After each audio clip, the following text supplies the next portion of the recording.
This ain't advice, and these ain't accusations. This is perspective for entertainment purposes. Man, speed this up.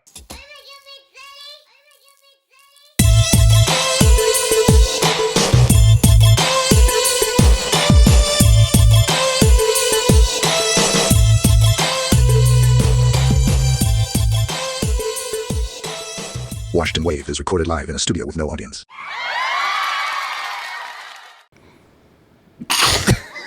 What it do, guys? Welcome to Washington Waved. We're back with episode 2. We're being consistent. Two brothers. I'm one of two. 20 years apart. New perspective and old perspective. And with that older perspective, I would like to introduce my counterpart, Rone Effect. Episode 2. Dos. We came back. Bro. Consistency. Dog. Sunday again, man. A minute. Yeah, man. Like, come on, man. Crowd pulse, man. That's how it gets done. That's how it gets done. Yeah, I'm happy to be here. Salutations. Oh, yes. To the Washed Federation. I don't know if you ever came up with your your hive name yet, but shout out to all the Washingtons. That's Denzel. No George. No George. We'll still be the Wavlings. The Wavelength. Yeah, there we go. See, I'm helping you out. Until you figure out your situation. I'll take the Wavelings. That's okay. Hello to the Wavelings. What's up, Wash Federation? What's up to my Wavelings? Sorry, guys. We'll get a name. I'm sorry, man. I failed this. It got too overwhelmed, but we'll get into, personal updates and why the overwhelmingness was. But how did you feel about the first episode? Just briefly, touch on it. The main thing is that we did it. Yeah. That's such a huge, huge step for something of this magnitude, especially for us doing it first time out, never doing a podcast. I mean, to put all this together. Yeah. So the first episode was really good. We actually re-recorded it because we wanted to do it better. Yes. We saw some things right off the bat. It's like, you know what? No, we can be more efficient. Exactly. I hope you guys did enjoy the first episode. I keep looking back at the comments. We're doing good with numbers or whatnot, but as far as just being the first one and not really promoting clips and stuff, because I got some funny clips. I'm cooking up, man. I'm telling you, man, there's some funny stuff in there. Hope you guys keep enjoying. With that said, bro, fit check. I actually remember my fit this time. Okay, what we got? You want me to go first, or you? Nah, bro. I'm gonna start us off. Okay. We're gonna save you for last, man. I'm the Wavelings. Yeah, let's see what the Wavelings are bringing. Let's see what Waveling heat you're bringing to the set today. Okay, what we got here? Camo pants, bro. Camo. These are thrifted. They're definitely backwards because when I woke up this morning, I put them on backwards. But is that stylistically what you were? Stylistically. No, that's not what I was trying to do, but I have done it before. You have? I have done it before. That's a Wash thing, actually. Is it 90s, 80s, backwards? I was just about to ask you if you thought that you had created that or invented that. No. Because you definitely didn't. You definitely did not. Do you know where that originated from? Is it basketball? Is it no? Hip hop. That sounds about right. I mean, everything. Crisscross. Cool. The rap duo Crisscross. I have heard of that, but Jump. Oh, classics. The Lord Is My Light shirt. Okay. And I just kind of cut it at the seam because it was just a little bit longer. Okay. I don't mind longer short shirts, but I was like, so I cut it, and then I just got some New Balances. New Balances. Very simple. Harder fits I think will be in the future. Ooh, okay. So you don't have to keep standing, but is there any brands? You said you thrifted those. Yeah. So that means, that there aren't. Like the shirt isn't a specific brand per se that you would. I think Gildan is just like shorts too. And no, these are Wranglers actually. So that's pretty. Okay. I know, yeah, pretty. I mean, the thrift back in school at UNT is just immaculate. It is immaculate. To say immaculate. Immaculate. I'm overpronouncing. No, you know what though? I like immaculate because it's like you combined immaculate and succulent. That's the way I was saying it. Yeah, like you were saying it, juicy as hell, immaculate. It's like, dang, what you talking about? The fit or a turkey? That's on me. So before we move on to the camo, seems to be a common theme because the first episode. Oh, you're right. I did go. You wore the camo. You had like the Cabela's and the Cabela's top, and then the khaki, like the Chick-fil-A. You like Cabela's corporate, like. So is that a seasonal thing? Is that just a That's an anything. Well, for me, it's Camo. kind of an anything Okay. thing. But I have been seeing a lot more camos this summer. As far as jorts and stuff, people are actually liking that mix up. It goes with anything. I mean, Okay. I've always kind of wanted to have a black shirt, yellow, and then with the camo. Okay. So this all just kind of flowed. So nice. Very camo's in simple. right now. Yeah, it's in. It's See, in. I didn't even know that. See, but I told you I didn't know nothing about that. Because you're stealthy. They don't see it. You don't see it coming. Yeah. You're Okay. camouflaged in. But let me see what you got going on, bro. Well, again, I don't really feel like I have to stand up too much. Of course not, bro. I got the marathon hat. This is the black version. The mission. Yeah, bro. Let me tell you, when I look back and watch the first episode, I was like, damn, that hat is small as hell. I didn't think that. I did. I was like, so I had to make sure I pulled it down and stuff to make sure it wasn't too tight. It's supposed to be fitted because it's Right. ventilated and all that. But I'm like, man, that looks a little nuts. Like that boy head is huge. So yeah, this is the black version, and then of course the collar. The collar, grass cutting. And I want, Go save a kid in the pool. Zoom call, Zoom meeting. Zoom. You can do it all in the ventilated golf Basketball, shirt. work. I mean, anything. Okay, got you. Nike cool. gray short. These are running shorts. Smooth. Nike gray shorts, and then Looks of like course, good material. I just brought the classic Skechers back. Those The are going to be cool- classics. Those, Yeah, I'm gonna change it up next episode, but cool. I just kept it I like it. simple. So that's all I have on right now. What I do want to mention, Okay. or were you gonna say something? You go ahead. Good.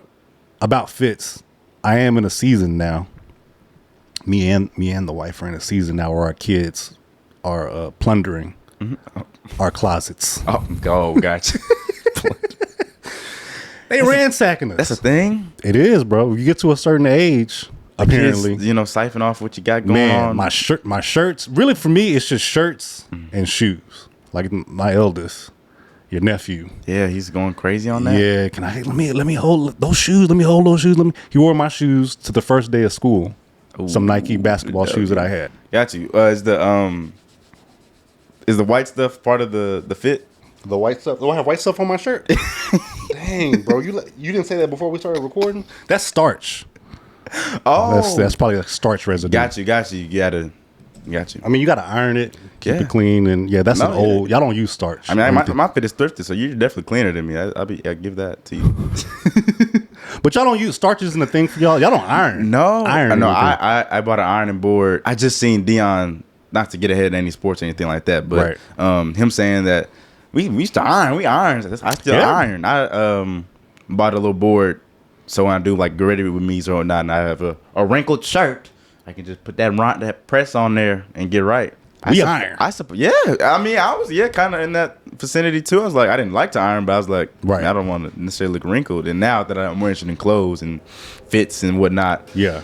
I ain't trying to be too raggedy. Okay, I like the little fit comparison.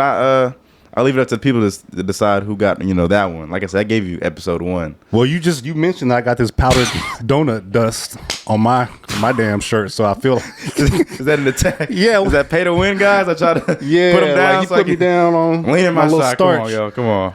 I was Okay. sitting too close to LeBron when he did the dust on my. Hey, I ain't gonna keep that on my shirt forever. Okay, sorry. That Wow. was glaze. That was Le Glaze. Le Glazer. Le Glaze. That's hilarious. Okay, and off the Le Glaze. Let's glaze into some of these personal updates. Yeah, what's been going on with you? Oh man. So first week of school just ended. This last. Yep. Come on, man.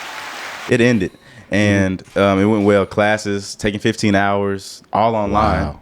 All online. I know my first year all online is kind of crazy. It's just like I don't even know what to do with my life almost. But luckily, I have all this editing and recording accounts and Yeah. of course I named all that stuff. Track training, Right. Right. And so I have basically like a freelancer almost. Man, I'm making my own day to day, just making the day. Your own hours and scheduling that. Literally, bro. That's literally what it is. That's a lot. It's crazy. It's fun. It's a though. big I like responsibility. it though. I like it. But so that's how the first week was set up. As far as I'm setting up my own hours, and so I'm making sure I'm not putting stuff on my plate. I'm not trying to just, And that's on the other side of that spectrum is you got to give yourself rest, guys. I can't lie. I mean, Right, breaks, Work for your rest. rest. Yeah. Work. Give yourself breaks. And I did a pretty decent job of that this past week, but I was excited. First week of school, podcast coming up. You know, I'm vlogging the whole week too, and starting this new account, which is doing really good. Your fits were fire. I appreciate it. Right? I just wanted to be versatile, and just have fun with it. Honestly, I'm not gonna dress like that every day for the rest of this whole semester. It was just that whole series of fits was nice. Are your classes difficult? You have any classes that you like worried about? Like I was telling moms this. It's not really too difficult, guys. And Mr. Rone effect wasn't too difficult, but it's a lot of presentation, which is light work for me. Okay. Standing in front of a video, it's all online. So I mean, it's not like I'm in front of a press conference, which that's good work too. But that's not what my courses are set up right now. But it's just setting up a webcam and chatting it up. That's easy. I ain't gonna lie. I could pop out 4 of those. Yeah, you've been practicing that for 3 years. 3 plus years now. So that's my update. First now I gotta pass the baton to you, bro. So again, school is starting really for everybody. Right. These past couple of weeks. So the kids had their first week of school, and it went wonderful. Of course, your nephew, my eldest, he's playing football. This is his second year playing football. So and then playing football, I heard the news. This isn't news to me, but what team is he on? He's on the A team. Yeah, he made the A team starting on the A team as a tackle. So he plays, I think, predominantly left tackle, but they sometimes put him at right tackle, and then sometimes he'll play on the ends, the defensive ends, occasionally. Too. So he's doing that, starting on the punt team too. Good. So just blocking for the punter, and then I think he's back up on the kickoff team on the line. A lot of positioning. Yeah. So whether you're first or second, I mean that's a lot of incorporation as far as being a player. Yeah, so but he's doing good. That's great. Yeah, he's doing good. Been getting up.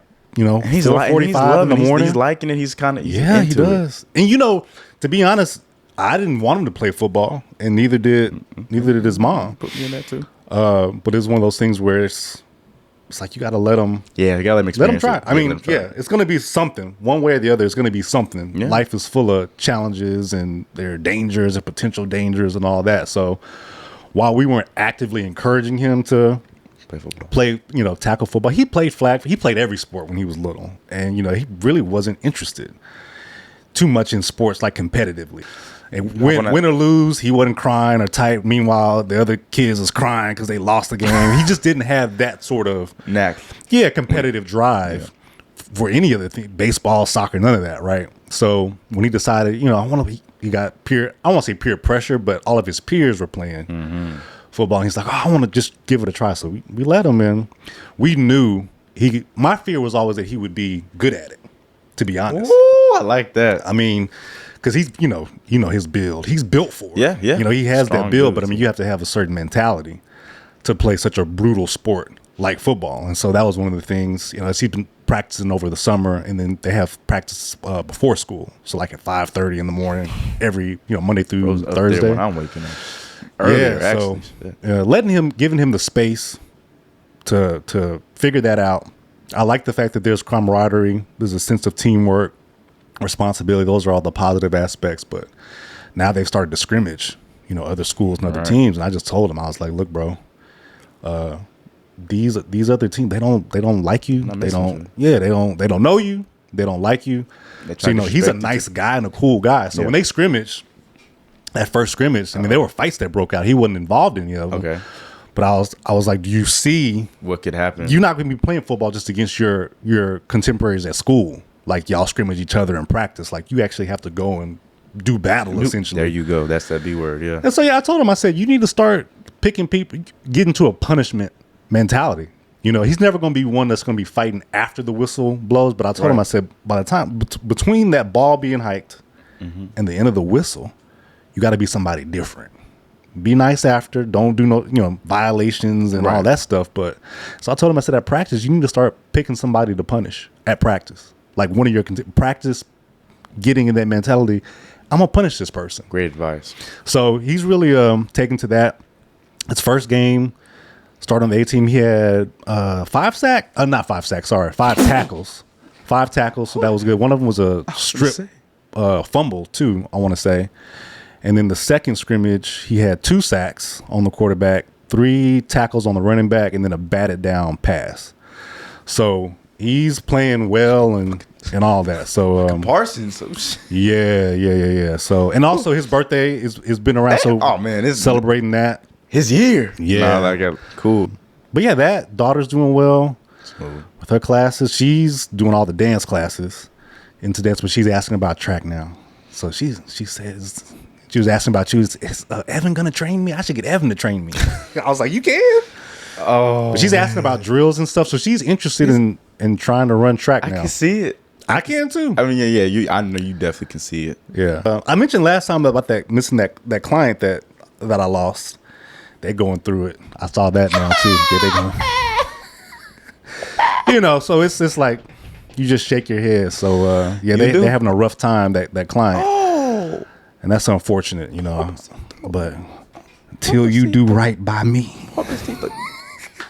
That's real. So that was another kind of business side up there. And I just shake my head. A lot of people are going through that now where, because the economy is where it's at. A lot of people are, contracts are being cut, people are getting laid off and all that. But listen, if all you're looking at is the financial side and you don't actually keep the competent people around, you're not gonna have a competent business, right? And then you end up having issues and problems like that. So a lot of time, I think there's a lot of overcutting, going on offshore. And all overcutting, huh?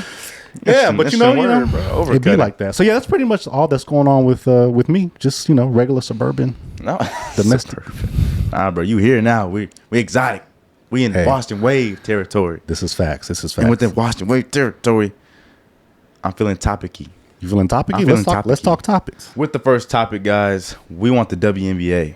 We did it last episode. Really? That's where you starting? Yeah, we starting WNBA. Oh, I want to kick it off there. Okay. It's not such a long topic. Okay. But that 44-point Paige game, it touched me, and I knew you watched it. I saw the highlights. I mean, you saw the full game. Right. Still lost to my Tia Cooper and Sparks. I'm playing Tia Cooper down the team. Don't even play on that team. You swear she's still on the Sparks. That's a wild face to make. Sorry, that's flight reacts, man. Touch, man. But okay. Let's talk about the WNBA. I think we start us off. So you have the Dallas Wings versus the Sparks. Yes. Okay. And then Paige giving absolute bucketeers. 44 points. Dog. 44. Most points scored in a game by a rookie since Cynthia Cooper, who I think I mentioned last as one of the GOATs. You did.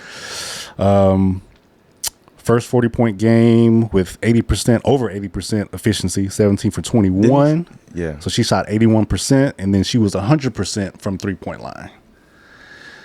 So they did lose. Kelsey Plum did that floater at the end, like a real veteran. You would expect a veteran to do, but yeah, Paige dropping 44 as a rookie.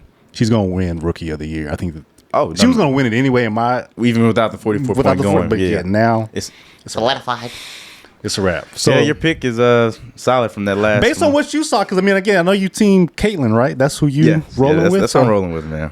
Again, she's injured, but what do you feel about what you saw and what you witnessed? I went in there with the mind of, okay, Big Bros kind of said she can hoop, Right. So I went in there with the mind of seeing like I said, athletic feats. I mean, what's kind of happening even without the ball. Right. And I'm seeing a lot of good movement. And with the ball, I mean, that's an attacker. That's an attacker. Mid-range. Oh, my goodness. All, dog. Mm-hmm. Dog. It's like you said, it's like her tangibles are like Kevin Durant like, or just, lanky. It's just, it's scary. It's slender Reaper like. It's actually crazy. So I saw a lot of, the threes. I didn't know the three was that solid. I ain't going to lie. I seen the mid-range. I was like, okay. Yeah. Usually when you see a good mid-range, three's not as high like SGA, Gillis Alexander. I don't know what the heck's on my head. His three isn't amazing. He can knock down the three, but it's not his go-to. It's not even his highest. It's not. Yeah, he's a mid-range and driver. Yeah, free throw merchant too. Apparently, sorry, I said apparently. I don't even call him that. I don't say SGA somewhere shooting free throws, but I saw efficiency just like our podcast. I just saw efficiency. Okay, sorry, but simple as that. Now the Dallas Wings are eliminated from the playoffs or from championship contention playoffs and all that, as are the Chicago Sky. Even though Angel Reese is back, and again, she's still playing well, just getting better and better. But both of those teams have been eliminated, so we won't see them go all the way through. But anyway, yeah, it was fun watching Paige. No, it was just fun. I just wanted to bring it to because it was just it was fun to see actually saying what you said last episode, and I was like, man, this is a fun thing, just kind of reintroduce because she lived up to overly lived up to your dart. I wouldn't expect it. I mean, I think that she's obviously capable of that type of game, but she's basically shown, this is how I ball. So. No, given the game we love, I mean, track. And you want to talk track, bro? We gotta get into it, bro. This track is the meat of the pod. It's a track meet. Track meet. Yeah, track meet. Thank you, bro. You're welcome. Track meet. Okay, man, that's the. It's a lot to talk about. Yeah, it's a lot to talk about. Let me let you jump it off. Okay, let me jump it off, man. And to jump it off, I gotta need to take some things, coach. Oh, my flash out. My reaction time. What are the? Oh man, you gotta be if you're gonna be on our camp, man. You gotta be able to take. Those are just vitamins, right? Those that's definitely. Oh yeah, no. Yeah, whatever I give you, man, you gotta segue in my props. camp. In my camp, you gotta take what I take, man.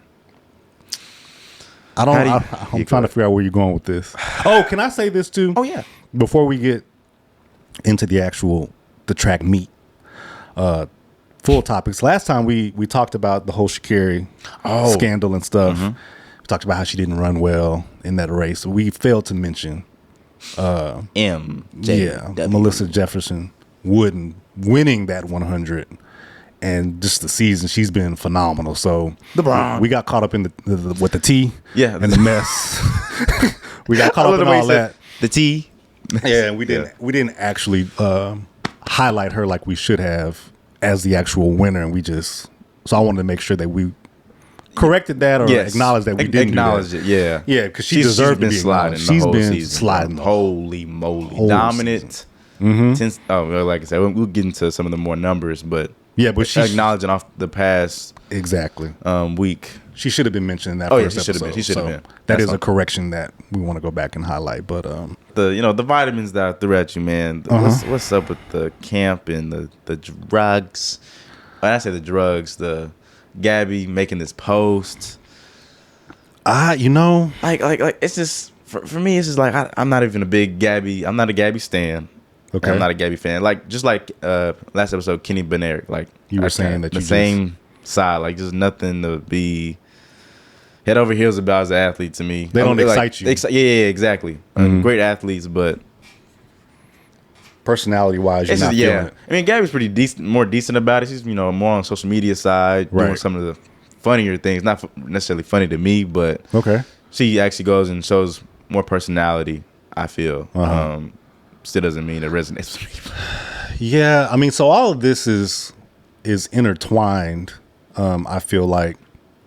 Because you also had Noah Lyles coming in and they were asking about rivalries, right? And so you had the push that we kind of touched on last time and whether or not that's good for the sport. And, the consensus seems to be that, that amps things up. But to your point about Kenny not really being built like that in terms of wanting that confrontation and matching energy and all that stuff. He does the push and then, comes back in. Trying to clean it up. He's trying to de-escalate it. He doesn't want it to go there off of the track. And even in the when they asked him about it, we had a phone call and everything's good. So that's what type of time he's on. Yeah. And I think that Noah wants he wants somebody to bite back on the sand. like pull back on the rope. Yeah. Outside of just what happens on the track, he wants a nemesis. Gotcha. He wants somebody that's going to go back and forth with him. I think that Curly was close and kind of because Curly talks shit. Oh yeah, I'm about to set a world record. I'm this, I'm that. When then he falls on the track, or outside of the track, he has things going because he has whereabouts violations, which is also related to all this too. But Noah wants a rival. I mean, he had to go outside of the sport to try and antagonize NBA and NFL players to try and get attention on the sport. Yeah. So if you have to go external or outside of your sport to try and drum up, rivalry, that just lets you know how poor the rivalries are in your sport. In this case, track and field. So so he's talking about rivalries. Fred Curley goes on to the pivot podcast. Shout out to those guys. Love that podcast. And says that none of us are friends. We don't. Right. Yeah, we're not friends. In track and field, there's no friends. There's no friends. You know, we're independent. You know, we come on the 4x1, 4x4, but we're independent. And my medal is my medal and all that stuff. And so there's clearly just this tension Clearly. for everybody, it seems like. You know, some people want the tension, others don't. And this is all happening within, you know, the U.S. side of things where it's getting kind of messy. Listen, I'm going to go ahead and just say it. The Melissa camp and the Gabby camp, they don't like each other. That's you claiming that? I'm claiming that. And I think that is fairly clear and evident now. They don't want to say no names, and there's a lot of this peripheral. Yeah, there's a lot of peripheral. Yeah, post races. I'm seeing Melissa, you know, say those girls, you know, using girls and camps as words instead of, you know, names. Well, yeah, if you go back to the Philadelphia Grand Slam track where the 200 Melissa beats Gabby. She runs a personal best, I believe, 21:99. Yeah, Melissa runs. If you go back to that, and I think that this beef between their camps precedes that, but I think that's probably the first place that I can publicly maybe go back and point to. Okay.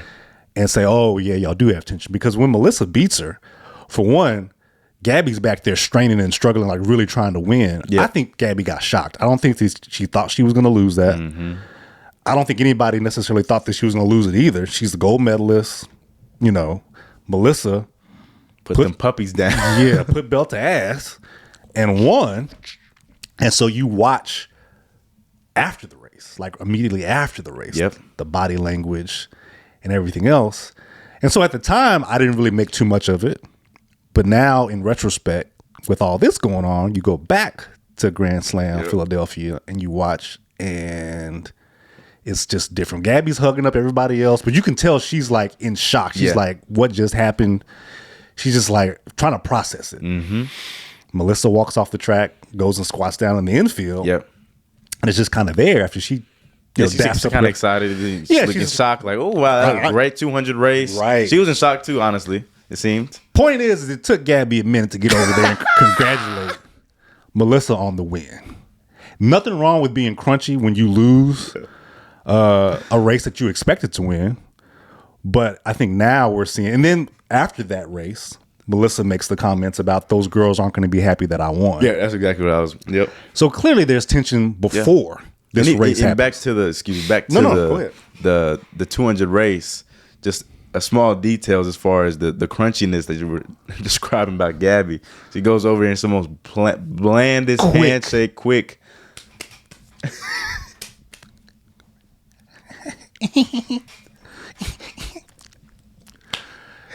Oh my God. It's like church beef.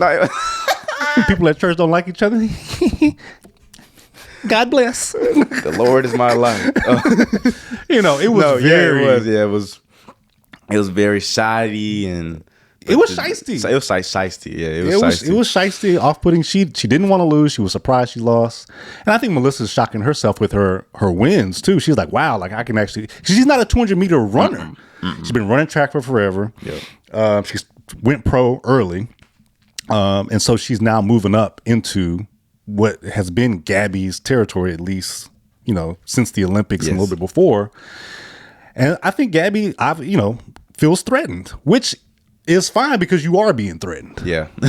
You are on the track. Melissa is on that ad. Right. Ahead of that ad now in the season. Yeah. So you should feel threatened. Yeah. How you respond to the threats is now where we're at. And that's where it's getting petty and just kind of pitiful, to be honest. It's pitiful. That's a great word to use. I didn't like that Instagram post. I didn't like the Instagram post. 10-minute vid. I didn't like the 10-minute vid. The idea that you're going to call the athletes under coaches complicit for what those coaches did before they were even under the coach. Come on. Even. I don't disagree with her in the respect that if you get caught cheating, especially if it's intentional, because you have incidental tests. Positive violations. Tests. Yeah, violations. You have, if they can determine that it's an intentional violation, like you meant to actually take whatever PEDs or whatever, versus your performance enhancing drugs, as opposed to your coach rubbing you with a cream that has a steroid in it, which is what happened to Tyson Gay, and they determined that that's incidental. He's like, I didn't know what was in it. It's still your responsibility. Yeah. It's your body, it's your team. So either way, you're responsible. Which takes us to her making this claim that the athletes are complicit in if their coaches cheated in the past. But Gabby got whereabouts violations. 1, 2, love 3. 3 of them. So she drops that 10-minute video with the damn Twin Tower books or whatever symbolism that was supposed to be behind her. And it's like, if you had to, it just shows like such a lack of self-awareness. Yeah. And it seems like maybe she's a little bit out of her depth in terms of trying to stir up this shit and play these mind games. Because you would think that you would anticipate people pointing to the fact that you had whereabouts violations yourself. So if you miss your drug test, the assumption, and which is why they have the violation, is that you don't want to take the test because you're on the PEDs. So she drops this whole 10-minute video, not clarifying why she feels the way she feels about making that Instagram post and the athletes and stuff, but to defend herself for having 3 whereabouts violations. Meanwhile, Melissa Jefferson-Wooden has no whereabouts violations, has never tested positive. Yep. And so it's a mess. It's a mess. It's a shiesty mess. And that's not a rivalry, and it's not how you stir up a rivalry, I think, either. But you don't think so? Well, yeah, it is, but the way she's getting beat, it's just not too much of a rivalry. I mean, no, that was a close race though. Philadelphia Grand 200 Grand Slam 200 was close. It is a way. It's just, I mean, I think it's a way if you are getting beaten and you don't feel like you are going to win, and so you're trying to play mind games now, which happens in sports. It does. In the press and everything else. You're trying to agitate Melissa's camp. Yeah. You're taking shots at her, taking shots at her coach, Dennis Mitchell, and you're trying to get her off her mental game. We talked about last time about how mental track is. If I have distractions, if Melissa doesn't use this as fuel, she'll just run faster. Yeah. And now I'm really gonna put spikes of track on your ass. Yeah. Because you are talking this mess. If Melissa doesn't process it right and stay focused, it could affect her. But it's a real shitty way of going about it, especially with it being PED allegations. That's the worst allegation you can have. Terrible allegation. That's like track. I'm sorry. That's like the grape allegation to guys. Grape as in. I mean, that's a hell of a comparison, but yes, within track, it kind of. yeah. Within track, it really is, because I mean, people take that serious. I mean, there's Randolph Ross came back running banned for 4 years or 5 years, and then he came back from the U.S. trials, still doing track, but it took a toll on his career big time. Yeah. So I actually feel like, in terms of rivalry, in terms of beef, the women's 200 is the hottest thing, the spiciest thing going right now. I think over knowing. Yeah, well, because Kenny is not playing that game. Kenny's not, and it could be that for Kenny and Noah, but Kenny just doesn't want to engage. Yeah. I think it's pretty clear on that level. Man, keep beating that. And so I think I'm going to be watching the women's 200. You got your popcorn for that. Yeah. Heard it. And the interesting thing about that, another interesting thing about the women's 200 coming up with the World Championships in Tokyo, is you have Sharika Jackson of Jamaica, who has the second fastest time in the 200 ever at 21:41. Yep. Behind Flojo's world record of 21:34. So, she's in the mix now. She missed the Olympics, last past Paris. Yeah. Right. But now she's back and she's running really well. And so it's a question to me, okay, you're going to have this Melissa and Gabby dynamic. They're going to be going all out. Yep. Now, what does that mean? Does that mean that Jamaica comes in and swoops in, and are y'all going to push the fastest, Sharika, to run even faster? And do they push her to break the record, the world record? Yeah. Because they're running so fast against each other. Gabby and Melissa have this beef, but y'all aren't factoring in. It's almost like he's Shane in the 100. Like Kenny and Noah can beef all they want, but you got Oblique, you got these other guys who are like, okay, you know, the Americans are fighting, you know. That's cool for y'all. Yeah, exactly. But we're not fighting, and we're running times that are just as fast, if not faster. So it'll be interesting to see how it all plays out. It really will be, because there's rounds, you know, kind of on like Seville and I mean even Keyshawn, but running rounds. I mean, being able to stay within yourself between rounds and get to that final and have enough in the tank to put out a best. Yeah.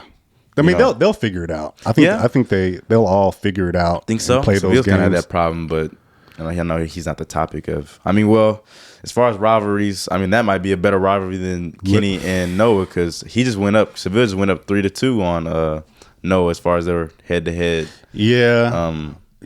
Racing. That's true. I mean, and I think for him the issue is always just consistency and showing up in the biggest moments. Yeah, very true. You know, now him running, what did he run? A 987, 60-degree weather. There was 60 degrees out there. I knew it was raining. Cold. It was cold. Almost torrential rains, and then I want to say a headwind as well. I don't know how much of a headwind he was running into in that race. Yeah, that Diamond League, but he clearly has the talent. Oh yeah, no, this is very true. The talent to run a super fast time. It's just a matter of putting it all together at the right time. So the 100 for the men is still going to be, I think, a very close race, especially if Noah is 100% healthy and is firing at all cylinders. Yeah, I agree. Come Worlds. So yeah, the 100 and the men's 100 and the women's 200 is really what I'm going to be keying in on the most at this point for Worlds. So, but yeah, I want them to get to a point where we just start saying names. You know, none of this. It's you like know, it's a the beef. Girls' camp. Yeah, it's a beef. Shout out to Messiah Russell who.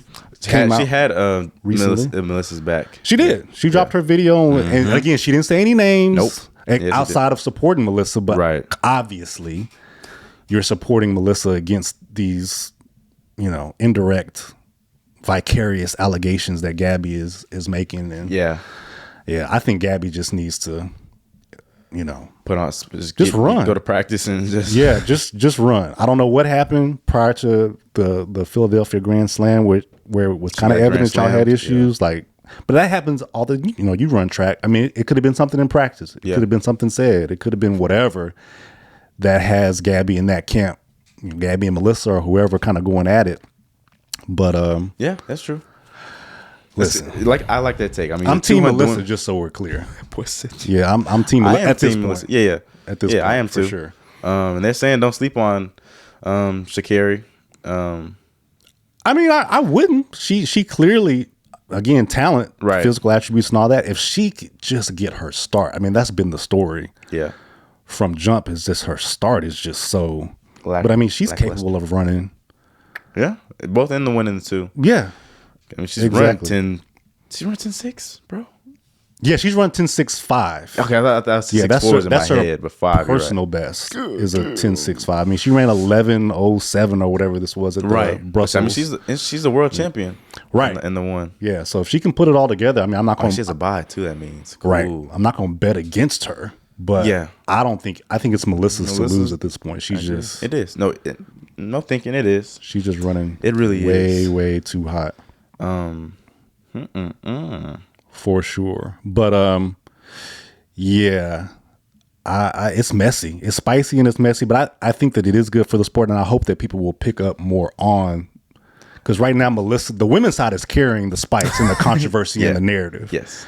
And really so I hope they continue to escalate that, and I hope some names get said, because I don't like you. I don't like you. You know, and again, it goes back to our previous conversation too about just the nature of racing. Shit talking happens. Yeah, it does. That's how the races begin. In racing. That's how it starts. Whether you racing your family, because some stuff friends, are you trying to win over the girl's heart at recess? And it gets like that. It gets like that. Junior high, high school, all that shit is talked in track.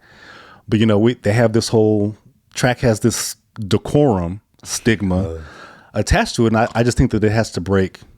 Yeah. It has to break out of that. You can have these things happen and the sport still be honorable and there you go. and all that. But, they're trying to treat it too much like, tennis and golf. And even tennis, they're starting to break out of that too. Yeah. And Get a little more spicy. track has this ability to be more like boxing. Yes, Robin. You want, because it's independent mostly. Track Yes. is weird because you have the independent. Yes, it's an independent sport. Yeah. But then you have team. And then like the team camps. I mean, you're Right. competing against these guys, but you go to practice like y'all are a team. So I Y'all are get a it. team. Yeah. If you're beefing, and then you have to hand off to somebody in the 4x1 or mainly the 4x1. 4x1, yeah. Again, it's mental. If you have these issues, this internal strife, That it connection. can affect The rhythm, that connection. Yeah, really. But at the same time, listen, we don't like each other. We don't like each other. I think that the sport just needs to embrace the rivalries explicitly. And we need weigh-ins. That's what boxing is. yeah. We need the weigh-ins. They don't have to be obviously not striking each other, Right. but let that stuff happen. And again, that goes back to Grand Slam track having the ability to tap into that on an exhibition scale. Yes. Donovan Bailey, Michael Johnson, having that type of beef and Yes, conflict. that electricity. Yeah, let it happen. Yeah. Let play into that. Because I mean, listen, when old girl was you remember when old girl hit the girl with the baton I do remember that. in indoor? Yep. I mean, that got talked about For a long time. For too. a On long the time. news too. I was like, man, I mean, people are making TikToks. right. How to react when you get passed on a 4x1, how to react when your crush is getting talked to at the track meet. I mean, they're going in. Track and field, I think, is gonna have to embrace some of these conflict narratives. Oh, for It sure. I just mean, is. on the younger spectrum, high school, college, it is more embraced. Yeah, for certain. I agree. Just overall, as far as a population, of course, we have your Noahs and obviously Gabby's. Mm-hmm. Kind of don't mind stirring up, shit, but to it. I remember talking shit to somebody in the 4x1 while we were running. This is in elementary school. I had a beef with somebody who the third leg. Yeah. I ran third leg, Mm-hmm. and we were always racing. This is a kid on another team, but our families were semi close, and so we would have like joint practices and stuff like that. And he just swore, he was the greatest thing ever, and just really got to where he was talking mess and I was cool. And we got on that third leg, and I passed him. He had the lead, and got I to was stick in the lead, bro. or I what? was on the outside lane. Oh, you run an extra distance, still smacked, bro. Passed him, and as I passed him, I told him, I said, "Your ass is mine," and I left. And I did that, and I left, and we won the 4x1, and I never heard from him again. He never had any more mess to stay. That stuff happens. That was in elementary school. Those beefs and those rivalries happen. Wait, what'd you say? Give him. I told him, I said, your ass is mine. While we were running. Oh man, that's good, bro. Just like I told your nephew. Yeah, that's exactly what I thought too when you said. I mean, you got to pick somebody to punish. Yeah, I wasn't talking mess before the race or after the race, but during the race. And then I don't have to hear from you no more after we. And there's a respect achieved. And if you come back and you beat me, then cool. Right. It could be like a rivalry. If you beat me, but he was going to beat you again. But Yeah. got you. That I was told him left. that. Oh man, that was He sensational. kind of let out a little gulp cry thing when I said it too. I was like, your ass is mine. He was like, Oh my gosh, he just had to sit there and take it like a good boy. Then. Yeah, but what you gonna do? Man. Oh, nah, what he should have done is hit me with the baton like old girl did. I didn't see that coming. But I mean, again, if track is going to have to allow some grace for these things to happen, and hopefully the athletes can healthily engage in the beefs, because if Right. not, they had a steroid league. Did you hear about that steroid Yes, league? having the only steroid. Yes, I mean, so that's been around kind of for a minute though. There's Yeah. talk about it, but it's been a little bit more prominent. you here got recently. these other leagues that are going to try to come in and swoop in and take up Opportunity. bandwidth and opportunity Mm-hmm. from the sport. I mean, we're going to have battle track where they allow you to fight. People are really talking about that girl hitting her with the baton. Imagine if she had a katana and the other girl had a shield and they just start fighting. I mean, All running ching ching ching ching block. allow the rivalries to happen. Yes, and like you good said, for be the sport. explicit with it. I mean, there's no Be need for explicit. the I don't like her. anonymous Yeah. 24/7. I mean, just let it be known. And then let the track and the time decide. Yeah, let that do the talking. And then after that happens, it's settled. We still don't have to like each other, but at that point, dap up or don't dap up, but it's been decided. And then you go on from there. Agreed. You know, so I'm excited about Worlds. I am too, man. It is September, so Worlds is coming up in right Tokyo. Around the corner. Huh? It's right around the corner, bro. So I'm not sure. Let me peep the exact date. Was it like September? That was mid. It's like 13th through the 21st. Okay. It's going to be fun. It really is. I ain't going to lie, bro. We got around. And we'll see what happens if, people get more and more bold between now and then. Because it seems like things are ratcheting up again with Masai dropping her video and feeling like she needs to speak out. Yeah. It'll just be interesting to see where the lines are potentially drawn in the sand. Before we move on from track. Yeah. I did want to get your take on the 400 meter hurdles. Femke Bol, who is Dutch from the Netherlands, right? Yeah, she's been running really well. Been tearing everybody up. Are you lending any credence to her being able to threaten Sydney? Oh Lord! Oh, McLaughlin? sorry, Lord. Oh goodness, I didn't even call on you. Oh, no, not at all. No. And here's why: because what Femke does to the rest of the field, Sydney does to her. Wow. In hurdles. So that means it's a fat gap between Sydney and the rest. And then there's Femke. It's literally like a pyramid to these things. That is not a crazy take. That is the take. Based on time. Oh, yeah. Based on time. Yeah. Pure dominance. I like the way you laid that out. Because that is true. Looking at the times. What Femke does to the world is what Sydney does to her. Yes. Breaking the record 6 times. So it's a lock. Jordan. They're gonna go one and two, but and there's other very talented women in the 400 meter and for the States for sure, right? But it just really ain't the twitchery and how them two is set up is just on a different scale. And of course, it's a mental thing probably too helps fire things up. But it's just a different thing. So that's.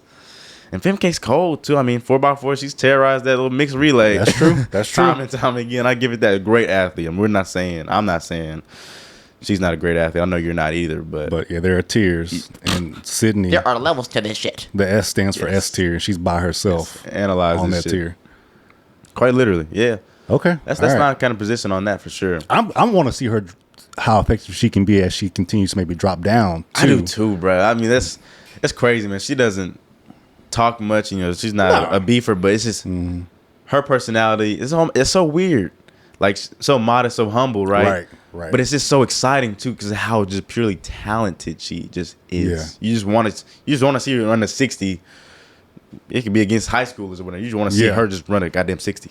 She's 100. Got just a general athleticism to her that you feel like she can maybe do damn near anything. Yeah, very true. Interestingly enough, when I went back and watched when Sydney beat Gabby in the 200. Oh, I do remember that.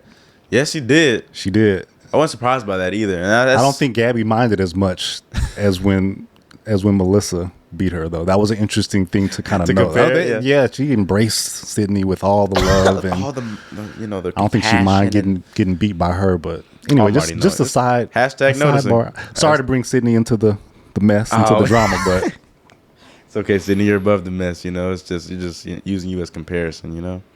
Yeah, and that's using comparison. Why are you in women's business, bro? There's a lot we can learn from our women. Listen, this is track business. This is track business. And plus, I'm married, so I get a pass. You get a pass through me. Yeah, once you're married, you can talk. You can talk. That's the Wash Federation. That's your wife comes home and I'm in women's business. She been giving me all the women's business. I don't have no choice but to be in women's business. Women do like to spill the business about women's business. I don't know. I can't speak. I'm not. I'm just saying. Single, I'm saying they general? do. I'm saying they do. Okay. I'm saying that's your take. That's my take. Wave people's let me know if that's a crazy take. I doubt it's a crazy take. If you know, I suppose. I just feel like inherently girls just talk about girls drama. Well, I can tell you wives definitely come then bring I the can business. tell you, the girls around my age do too. Oh, okay, yeah. So I'm gonna talk women's business as a husband. Women's business. I'm gonna talk track business too. But I'm excited. I hope it all, comes to a head in a very exciting way for the sport. Yeah, I do too. But it's interesting that you say about this women's business. It's interesting because it's something I kind of want to pick your brain about. Okay. Been thinking because you're an experienced young man. I'm just I'm experienced, older. Man, yes, true, man. I don't like calling you old. Offset, Cardi B. Oh. Okay. David Justice, Halle Bailey. Halle Berry. Halle Berry. Excuse me. Sorry. Not the DDG. No, mess. the DDG. I know who DDG is. See, that's true, man. That's I ain't gonna lie. DDG is crazy. Actually, that's actually a crazy pull. Is it that crazy? Really? It kind of is. That's tough. You know him because of Halle. True. To be honest, probably. Okay, but anyway. But yeah. I've noticed because Offset came out and said that Cardi B doesn't clean or cook or any of those type of appliances around when they were married. When they were married, yes. And the same thing with David Justice and his. So you saw the David Justice clip? Yeah, I did see the clip. He was on All the Smoke. Potty. Talking about how Halle Berry didn't cook or clean. Yeah. So I've noticed. I'm like, that'd be an interesting thing to ask my married brother. Ask Rone Effect. So first, your side. Right. Does your wife cook and clean? She does those type of things. She does. Okay. Would you say that's traditional? Kind of. I mean, in a stereotypical way, yes. Okay. That is what you would call gender roles. Yeah. Your wife should, be doing. We're gonna say most of the cleaning. Should. Oh yeah. Your wife should. That's what they're implying. I'm going based off them, really. Right. No, that's what they're really implying. Like she needs to be doing some. Obviously, they're really doing nothing apparently, but they probably are doing something, but it's not to the Offset and David's liking or whatever. Their expectations. Expectations. There you husbands. go. Yeah. Better word. I mean, it's. So the wife is subscribed to doing 85-90% of that work. I think that well, for one, I think we have to identify that when we're talking about David Justice, who was pro baseball player. Rich, played for the Braves, played for the Yankees. Yep. So for the Yankees, you really making bank. And this is in the mid 90s that him and Halle Berry were married and talking. And then even if you go to Offset and Cardi, you're talking about really rich people. These are millionaires. Although David Justice said Halle was broke when that interview. I mean, it's very interesting. With him being older, because I think he's 50, he's in his late 50s, 56, almost 60 or whatever. And so he was very strategic in that interview. He was like, we probably could have made it, but, we didn't know what therapy was. I didn't know what therapy was. I had these ideas. And so he's dropping the therapy lines and these real sort of more modern, emotionally intelligent. He's picking at those things, but then he's also taking shots in the same breath. He's letting Holly, she don't cook, she wasn't cleaning. He brought up the story about her Hollywood, kissing other men. Yeah. In terms of meeting, but he couldn't, and all that stuff. So you could tell he's older. Other men? He couldn't. Well, no, he couldn't hug other women when they lived together in Hollywood and stuff. And so, he was a lot more tactful, and you really had to kind of weed through. What he was saying, the digs, and pull those out because he was saying some things that really sounded good. And I'm not saying he doesn't believe them, but I think ultimately for him, he's upset about the domestic violence aspects of her not clearing his name if he didn't do those things. Because he mentioned social media, so I'm like, okay, you're talking about stuff that happened in the mid '90s before social media, and before the internet was huge. So clearly, you're still on social media, and people are still putting that allegation or the smut on his name, and so he wants to clear that up. I think is kind of what his angle was. But getting back to what your question, my point is that these are rich people. I don't really know how valid their claims are because that's real shit. Yeah, you have money to nobody. Neither one of us have to cook or clean. So it's kind of wild to me for them to even bring those things up because. That's not what people on that level of income, fam. If me and my wife are there, ain't nobody cooking, right? And ain't nobody cleaning, ever. we're just not gonna do it. You know, unless we're doing it as kind of a hobby, like we want to just we're not millions of dollars. Yeah, millions of dollars. Millions. We're talking about millions. So I feel like both of their claims are kind of invalid. Like, it's superficial to me. Like y'all are bringing that up as a gripe and a grievance, but really it's about deeper things. Like, okay, got you. It's about deeper stuff that maybe you vendettas that you kind of have. That you have. He's like, man, exactly. Digs, man. Like, I'm not expecting no woman to cook or clean. We both are millionaires, however many times over. Like, really? Come on now, yeah. I hear that. I didn't even think about that aspect. So I'm not really moved by them making that claim. Okay, so then say what you're really upset about. Just like your apology, the apology thing. Leave all the extra BS. Just say what you're. What are you really upset about? And again, for David Justice, I think that he has a valid reason to be upset if he actually did not put hands on Halle Berry and she allowed that rumor to persist for decades. He's somebody that at this point is seeing that still happen on social media, whatever. He's thinking about his legacies. Like, I'm not that. So you need to clear that up. So I think that he's valid in that regard, but you don't have to do all this other stuff where she didn't cook and she didn't clean and she was broke and da-da-da-da. Just say she, didn't clear up the lie about you. Yeah. She's lying by omission or whatever. Got you. It's person to person. That's what I'm thinking. No, I think from what I'm seeing. That's with a lot of things, but in this, like, there's people out there, guys, excuse me, that are thinking like that. Like, they can do everything. They have the ability to help, but just like, not. Why would I? No, let me go make the money or. Don't change no diapers. Yeah. Oh man, that'll piss me off as a woman. That made me mad. That's very progressive of you. That would piss look me at off that so empathy bad. as a woman. That would piss me off. It's bad news. Yeah, I think you have to do what works, and you said it best. Is from person to person. This whole gender war generalization stuff. You can't apply it to everybody's situation. Like my wife works and I work. Yeah. So we both work. So again, it's whoever can get it done, whoever needs the assistance, whoever needs the help when they need it, help. Yeah. And help, live through the week, live for the week, get through the week. There are women who don't want to work. They expect their husband to go out and be the breadwinner, make all the money. And along with that, they're going to be stay-at-home moms, and they will do all the cooking, and they will do all the cleaning, as long as he goes and makes the money that we need. And so if that works for you, congratulations. You played yourself. No, if that's what works for y'all, and he's happy to go out and work and provide, and she's gonna cook and clean, he don't want cool. Smooth. That works for your household. But I'm never one to try to apply, like you said, these tropes or these gender roles. Okay. I'm in a broad sense that everybody has to adhere to. Fam, not everybody's household is set up the same. Yeah, very true, very true.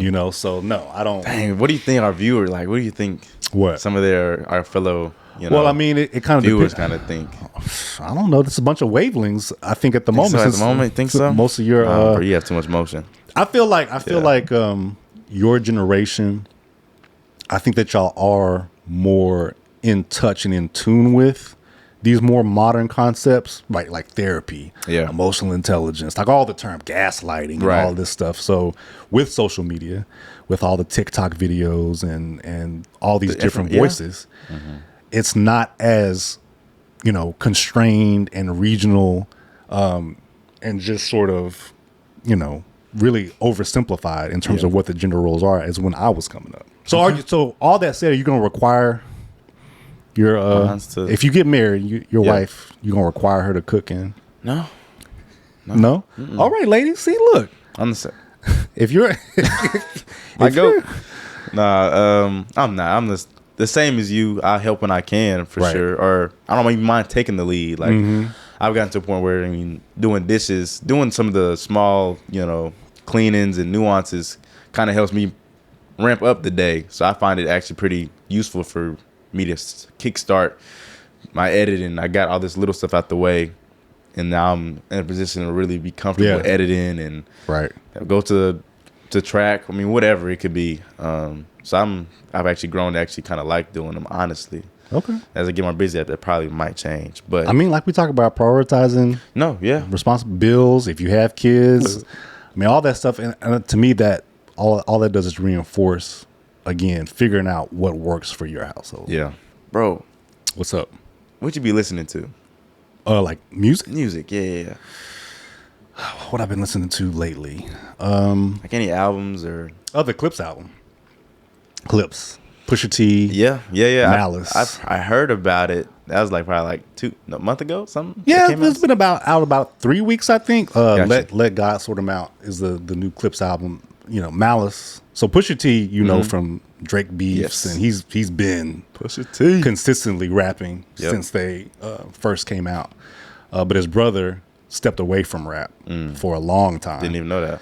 Yeah, wasn't rapping. Was on more of a religious Journey. Gotcha. Exactly, perfect word. It was smooth though. I You listened to like 4 songs. I gave you It's a not- couple of songs to listen to. Yeah, you did. Now I listened to those 3. So Be It, FICO, and then Chandeliers. FICO, man. FICO. You like FICO? Yeah. It's so cool. So Beat is really good too. Obviously, it's a more popular song Right. on that. But I mean, that was So out of those 3, you liked FICO the most? FICO the most. Okay, cool.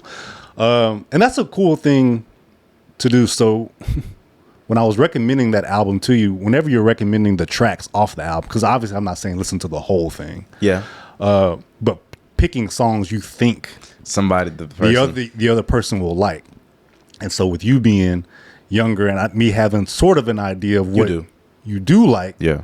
and you like a range of things too. I do. I gotta give you credit for that because you'll go back and listen to. Oh yeah, I appreciated what I heard from the album, from the Clipse Right. album. I appreciated it. I enjoyed it too. But Right. I, 'Cause you going listen to in Tupac? yeah, You yeah. going back and Biggie, I listen mean, to like, Tupac, yeah. Biggie and all that stuff too. So you're Yeah. not adverse or allergic to lyricism or Allergic. any. That's some of my Your counterparts, your peers. There you go. Yeah, my counterparts. Yeah, you know they're So probably- you like those? You like those? yeah, man. No, that's they're in the playlist. Really? They're in the playlist. They're in the Look at playlist. that. You know, yeah. Look at God. I ended up giving you 3 songs a couple days ago because I was like, man, you know, for the sake of the pod, it's like maybe we should have a comparison. You know, as far as music taste. And most of my people know I do listen to some pretty exotic things. I'll be honest. Oh, is that the adjective you want to use? For? It's exotic the word range, exotic, very out there, exotic and out there meaning with more words.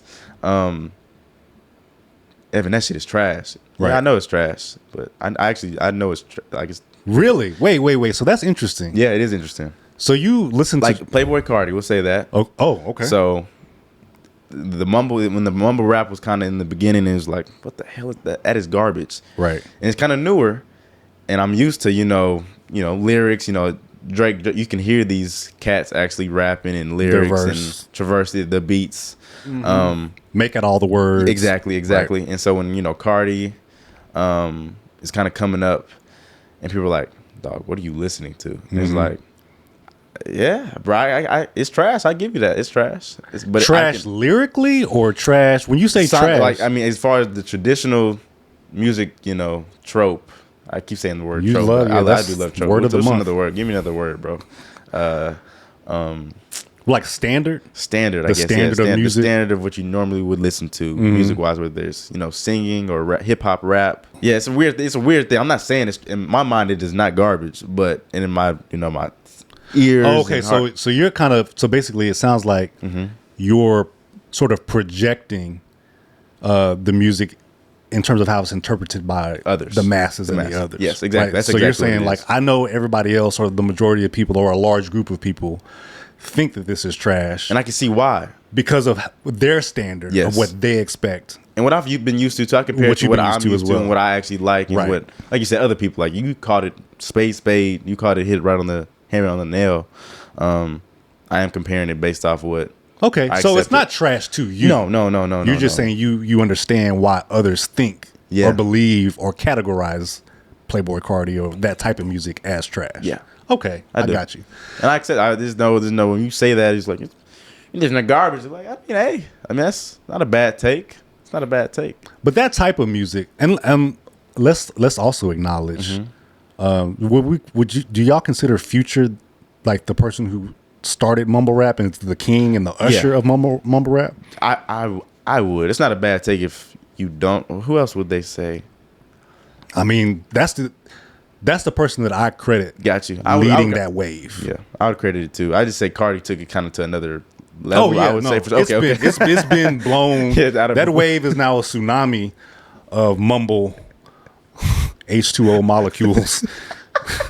If you recall, when Future first came out, the first hit song that I remember him having was Magic with T.I.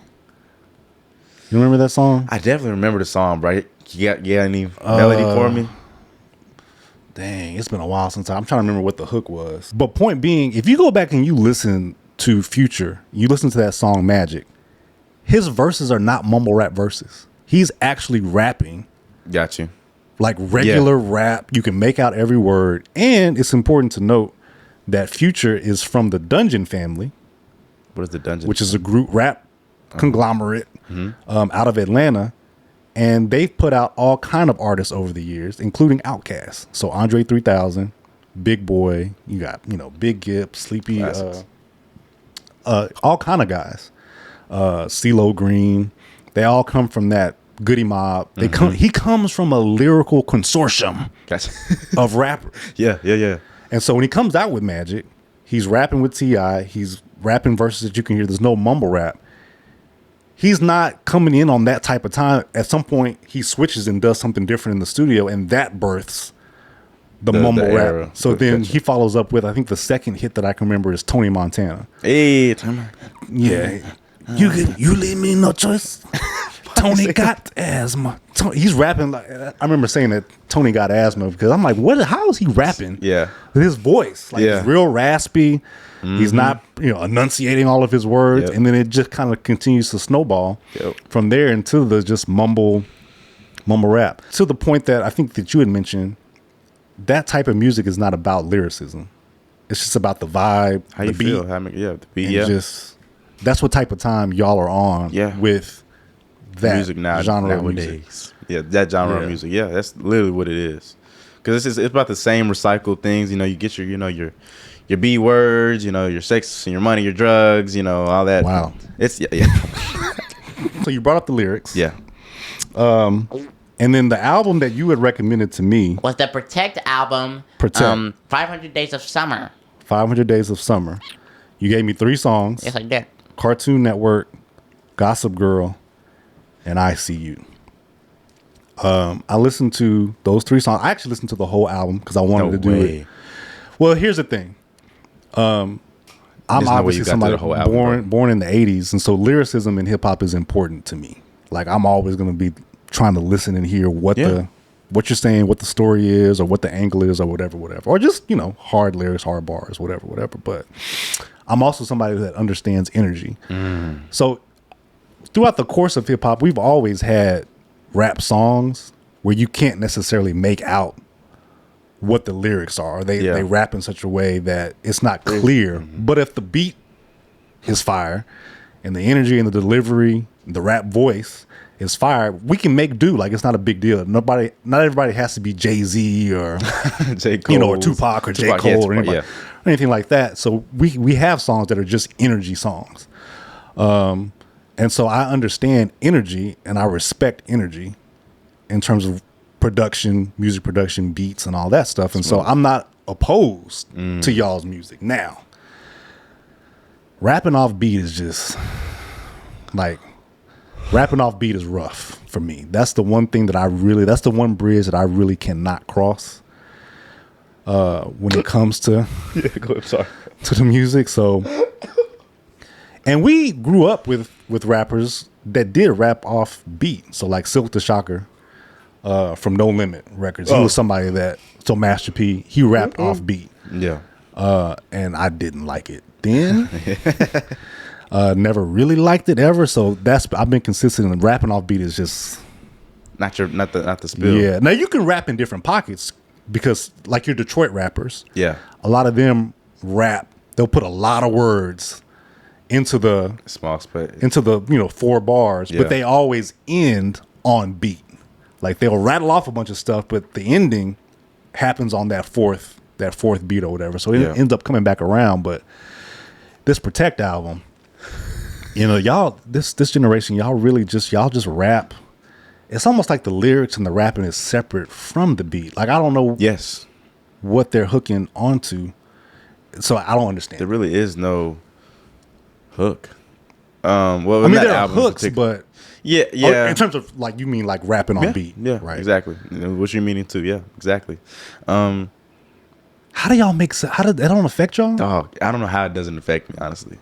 That's where the clarity is in my mind. It's like, man, I look back at it, I'm like, and that's why I can relate to, somebody really saying this is trash, because it kind of just, maybe that's my mix with the Wash, Federation a little bit. It is just like, this is misstepping back, third party, Left 3's listen to the music. I'm just looking at him, listen to it. I can hear it. I'm like, yeah, that's pretty ass. But I step back into body and it's, I mean, that's pretty much how I would envision you'd have to dance to some of this music. essentially, bro. Yeah. But getting back to Protect, Yeah. Cartoon Network, I actually like the bass line. LeBron. It's the most on beat It is. of the three in terms of him rapping, so that's cool. Gossip Girl, that's a funny title, first of all, because that's an old CW Yeah. show from back in the day. I really didn't like much of it, but from 1:110 on of the song, it was I mean, and granted, there's no rapping in that. It's just the beat and him kind of. That's why I Gossip Girl. Sorry to cut in. No, but no, I mean, please. Gossip Girl, I'm the same way. I like the sample in the beginning. I just like it a lot. Yeah. I just like the sample a lot. Right. And the beat, I love a lot. But his rapping on that one is just like, There's a couple, it's like, hey. I feel like y'all maybe aren't listening to the rapping at all. No, not really, not really. And I claim it as rapping because he's just speaking. He's, Right. him speaking. I don't want to say rapping, I guess. Him just speaking, I guess. Right. I can catch on to some of it, and then others is like, that's how it just makes you feel, bro. Okay. Okay. ICU was Okay. interesting because that almost felt like an interlude type of track. I don't know if that counts. I don't know if y'all do interludes on y'all's albums anymore. That sounded like an interlude. I wasn't mad at the energy. It also had kind of a gamer. A lot of the samples, the synths and stuff are like gamer, like 16-bit, 8-bit type of games. So nerdcore is what it reminded me of. Nerdcore is a subgenre. Okay. Of rap, and it uses video game sounds. So since I like nerdcore and I like video games, I'm a gamer or whatever, I was able to tap in to that energy of the production and again find something that I like that I could say positive about the music, because the lyrics was just the rapping is just. I like Red Eye a lot, so you put Red Eye in here. I tried to tap in, bro. I tried to really you genuinely did tap in. I don't want to be an old hater. Yeah, and I do appreciate that. I do appreciate, because you are, much more about music than I do. Much more. That's just bottom line. Because I was a little boy and I was like, Big Brother makes music, and I ain't putting you out there just a little bit. You ain't got to talk on it right now, but that's Rone Effect he's like that. I would just say that. And we can touch on that another time. I mean, maybe the intro music to the pod and the outro music, those are beats that I made. I was gonna say that, I made those beats. You feel me? You feel me? So Come on, man. We didn't want no copyright strikes. Man, so we had to go with original music. And it's on the original, intro and bro. outro. Like you ain't gonna hear that nowhere else. I cooked those up myself. Yeah, bro. What year did you cook those up? I don't even remember. The outro beat is from like 2004. Okay. 2000. So that's like a 20-year-old beat for the outro. 20-year-old beat. Imagine 20 years apart. Yeah. The intro beat is more 2017, 2016. Okay. So Great year. almost Great 2 year years. right there. With that said, I do want to address some of the lyrics. Shit. If we have, I think we have. We're making good on time. Oh yeah. You should address some of the lyrics. Yeah, because do you ever go back and listen to the lyrics? You ever check and see what? You never look at the lyrics of these songs. No. So not like Playboy Cardi or Uzi Vert. You never go back. Uzi a little bit more. Okay, no, Uzi. That's more. You will read the lyrics. Yeah, I will. Okay. But other artists, I really just don't. Like, have you ever heard Blue Notes 2 with Lil Uzi Vert? Blue Notes 2? Yeah, Meek Mill. I'm gonna have to send that to you. No, That's actually his a fire features song. I'm starting to get into over the course of years, but Uzi Vert's features, I'm like, man, he has a lot of great features, or for me at least, with other artists. I'm not familiar with Blue Notes. I think it's Blue Notes 2. Oh, you may have to change the. the input. Good looks. Who did I go to? It was sound.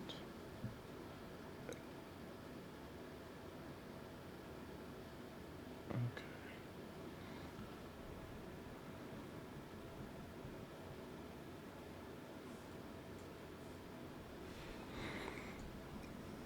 Yeah, you can fast forward if you want to actually get to the song.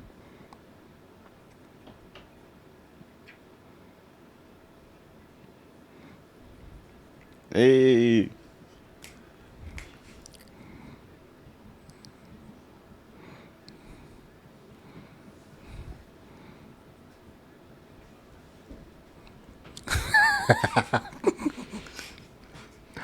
Nah, yeah, this is my speed too. Yeah, yeah. Good that's ball a song that knowledge, I can point to and say that I actually like. That has Lil Uzi Vert in it. That's a hard song. I like the other one, the All My Friends Are Dead song. Hey, yeah, I like that song. From Lil Uzi Vert. That's probably about it though that I can recite. Hey, yeah. You have to send me some more. Yeah, facts. Over the course of time, that was a good song, bro. Actually, Yeah, I heard a couple seconds. I already know, like off a couple of. Just a couple of bars. A bar. So a couple of beat and then whatever Right. I'm hearing, vocally, I know if I like a song or not. Okay, very cool, very cool. Snap, But bro. yeah, let me go back because I do want. I know. Oh, yeah. I know you said y'all don't. Y'all, you it's don't. really me. Yeah, it's a separation even within the waveness that I'm just kind of like in this. You don't weird- even care about the lyrics. You just don't even I check. really don't. The only time I care about lyrics is if we're, there's a couple songs. Cardi and Uzi, I know they're kind of just, mentally, I don't know what the heck is going on, but Right. religiously, like as far as I'm not even trying to get into that, but saying, kind of. Oh, some satanic stuff with some of the stuff you be listening to? Once I hear it, no, I don't. But once I do hear it, it's like The Lord is my life. deuces. Once I hear it, it's deuces. Uh-huh. But that's the only time I actually like kind of I'll pick up on that immediately for the most part. Okay. But other than that, I really don't. I don't go back and listen to the lyrics. But over time, if I listen to a song I like it, You'll I'll pick up the lyrics. That's anybody. I see. So let me hear what you got for me, bro. For Protect. So this is Protect, What song? Well, 500 Days of Summer. I'm going to go off the songs that you recommended. okay. So Cartoon Network. Let me pull my glasses down a little bit. We're going to do a lyric breakdown of this song that my younger brother had me listen to this weekend. Nah, for sure. This has a one verse because a lot of the songs are short. Like Yes. there's 2-minute songs or whatever. Stick glass. I'm not gonna read the intro part. I'm just gonna go straight into the chorus, and then you let me know if I interpret any of these lines wrong. Okay. Because it's young man shit, right? So this is y'all's language and all that. So, but I'm gonna try to see if I understand it. Okay. All right. So it starts off, R.I.P. Fredo Santana. Now, Fredo or Frito? Fredo. Fredo Santana, I think, is related to Chief Keef. I'm not sure about that. Not I can't sure. even lie. I remember him passing away. That's why, and I think he was Chief Keef affiliated. Got you. So Shout out to R.I.P. Keith. Fredo Santana, clip long like a banana. That's a gun, right? So we're talking about the banana clip on a weapon. My whole love, Dolce and Gabbana. Women do be shopping. Yeah, very true. Okay, we're cooking right now. Slimy green bandana. Now, slimy green bandana, is that so what is that? Apparently, that's a gang sign or that's a gang affiliate. Like Oh. CD Lamb be doing the. Yeah, and Jalen Brunson too, right? Doesn't he do the little Yeah, I like that one too. I like that a lot. one? Yeah, Jalen I like that. Brunson? 3. slimy green bandana? I wasn't sure if that was like a young thug because I know he calls himself Slime and all that stuff too. He does. It's probably did something to do with that. Or allegedly, or not. allegedly, they you're got right, cases and stuff. We don't. Very we true. don't. I'm just trying to figure out. Okay. All right, slimy green bandana. Why is you so toxic, Dirty Diana? Dirty Diana. Oh, you know that song? Do I know that song? Come I'm on, asking. man. Yeah, I do. You do. I Who sings it? Michael Waxon. I actually like the Michael Jackson reference.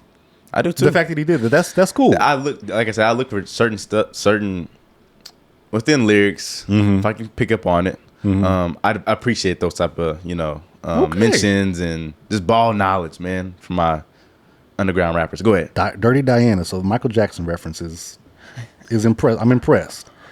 My cousin bang red. Yeah, he stay in Alabama. When I heard the Alabama, every time I hear Alabama, I'm just not moved. Roll Tide. That's a red team, right? Yeah, it is. It's a good bar though. But he's probably not talking about the football team. Oh, no. Got it. Hey mom, look at the racks I ran up. I mean, that's money. Who don't like stacking money? Facts, yeah. Feel like LeBron.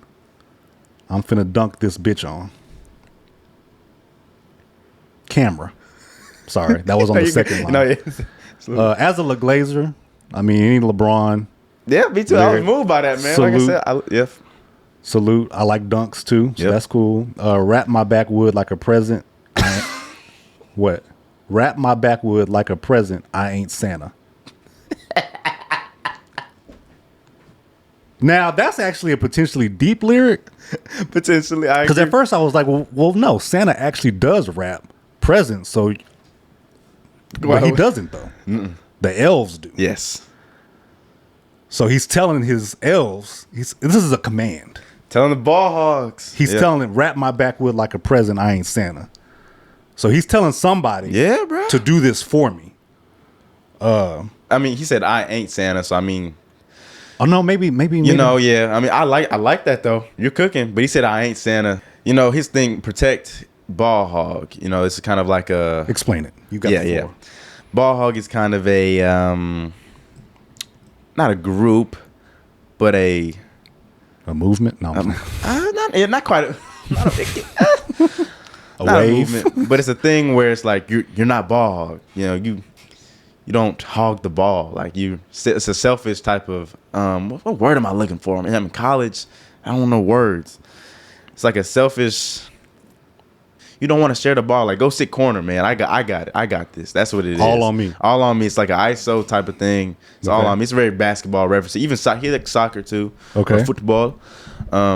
Maybe Santa is like a soccer player that we just don't know. It could that could be very well. That actually very true.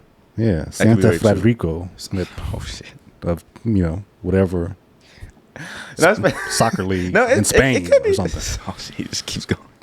I was thinking Christmas, but got you. I was too. Okay. Go ahead. I like that. I like the little breakdown there. I'm on your TV and you can't change the channel. Cartoon Network. I like that. Yeah. I like that. I like that too. If I'm on the TV, if you're on the pod, don't change. Watch the video to the end. Don't forget to like and subscribe. Hey. That was good. I ain't gonna lie. That was good. Easy. And that bitch gonna make the jump if I say so. Now, can you explain that one? Wait, say that one more again for me. And that bitch gonna make the jump if I say so. It's gonna make the jump. She gonna make the jump. Let's not assume it's a she. Wait. I'm gonna make. She gonna wait. One more again. Fudge. And you want me to say this B word? No, I'm gonna tip off.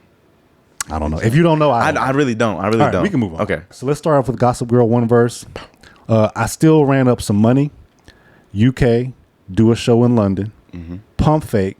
Then his ass start jumping. Oh man, I understand all that. Man, that's all. That's all clear. That. Yeah, clear. Money spread. Got racks. Them hundreds. Stick poke out like Tim Duncan. All right, pause. Pause. Time out. Did you hear that when you first have you? So this is your first time hearing this lyric on a song that you like the most off of the album potentially. Potentially, yes, it is top 5 for me. Stick poke out like Tim Duncan. Stick is a firearm. I'm assuming that is for certain. Okay, but I'm trying to think about this Tim Duncan reference. Stick poke out like Tim Duncan. What the hell does Tim? I don't Duncan know because I don't recall Tim Duncan's nudes ever leaking. Oh shit, man. So if it's a reference to Tim Duncan's, because people do they do make the references to the guns and don't reach for the gun. That's not the gun. That's penis. Penis. Yes. And so I was wondering if you could speak to his penis. Well, but the reference stick poke out like Tim Duncan. I mean, you would have to know what Tim Duncan's stick looks like in order to know if it looks like your weapon or not. Nah, bro. He can't be. He can't be talking about his penis. He can't be. No. No. It has to be like a basketball reference, meaning as far as like maybe his, backboards. No, wait, what could it be? Yeah. What does Tim Duncan do? I think you're gonna have to accept the fact that this is a progressive lyric from the artist that you like, and let it be that. Well, it's probably height. A lot of rappers go for height. Uzi's always stand on my money. I'm 6'6". Stand on my money. So you could be saying Tim Duncan, tall guy. His pole, his stick is it's just tall. It's long. Okay. That's my submission. Y'all let me know. It's height related. Yes, it's height related. It's height related. I should have known that. Stick poke out like Tim Duncan. All right, let's roll with that. Let's go. I saved you, protect. Yeah, let's go with that. Yeah, take that boy gun before his stick get bumped. That's a new sentence. You're the first in our bloodline to read that, bro.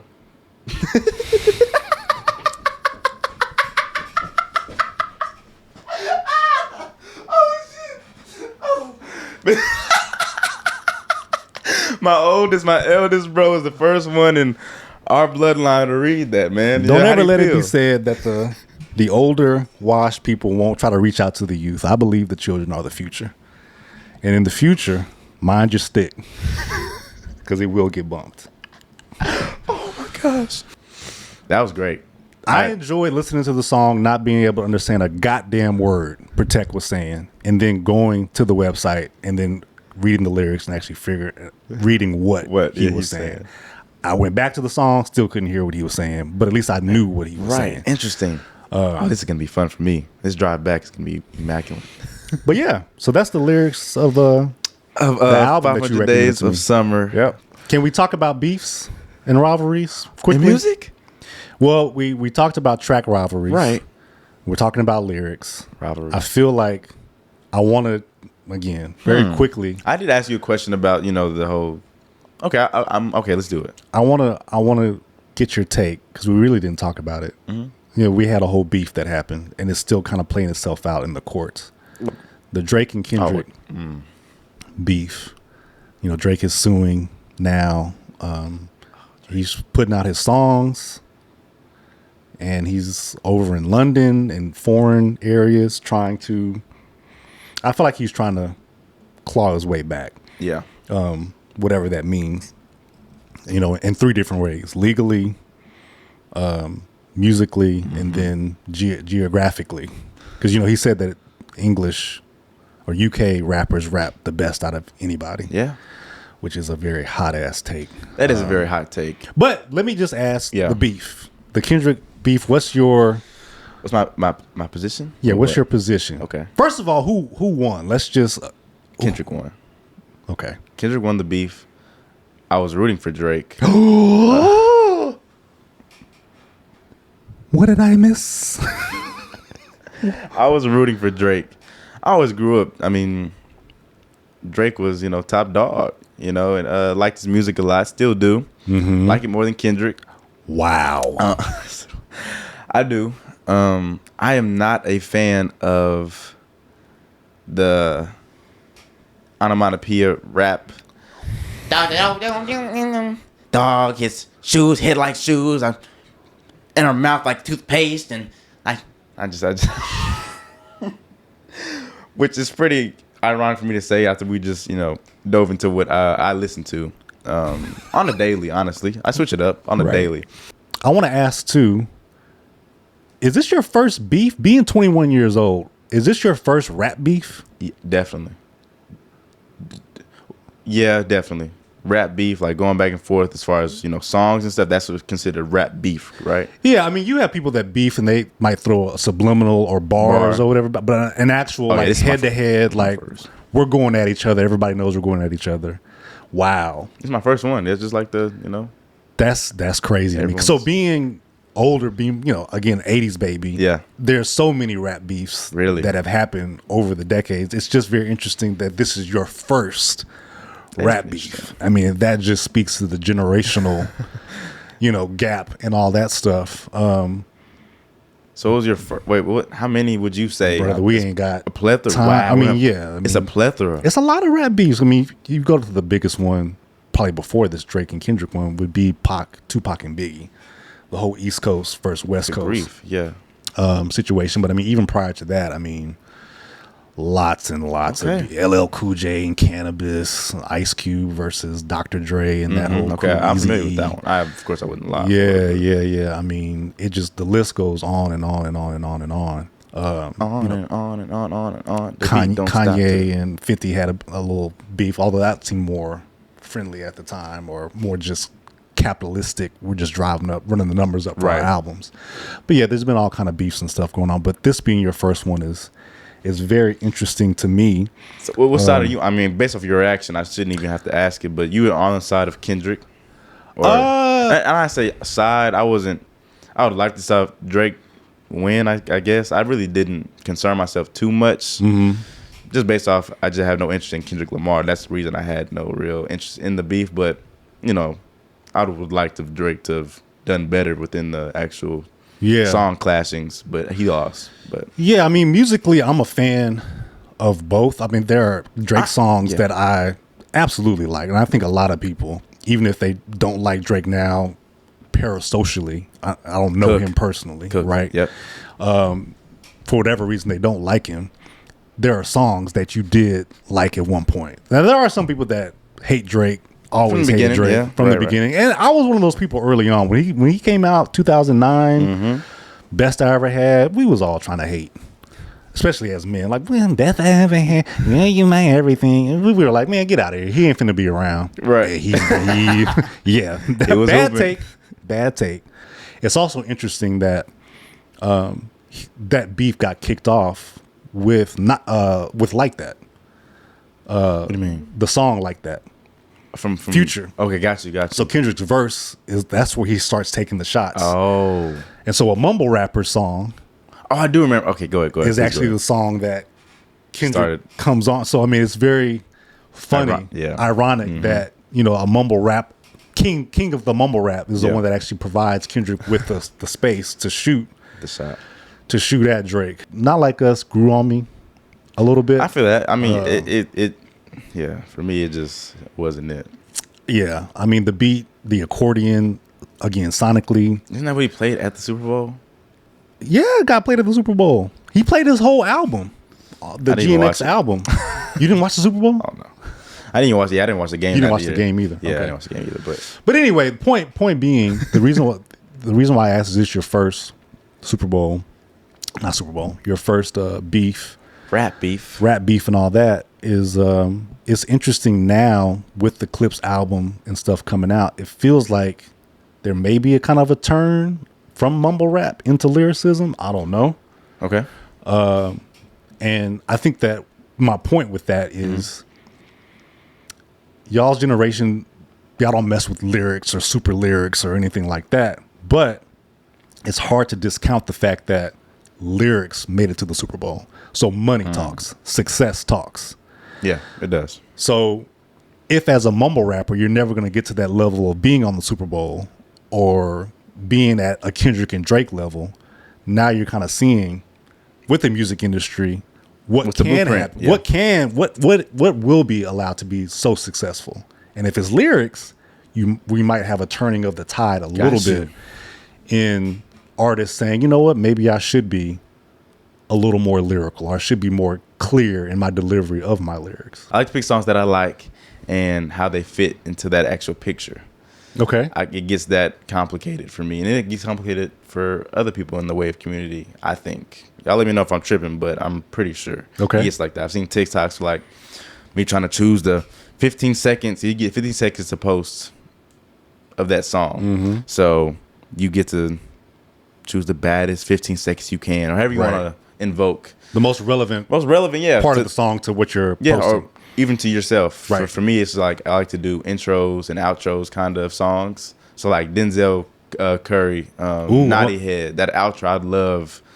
Yes. Like, when the beat switches? Yeah, exactly. Yeah. It's like I'm a big Denzel Curry fan. I am too. I think I put you on to Denzel Curry. You definitely did, bro. Yeah, yeah. Him and my our older sister, definitely kind of.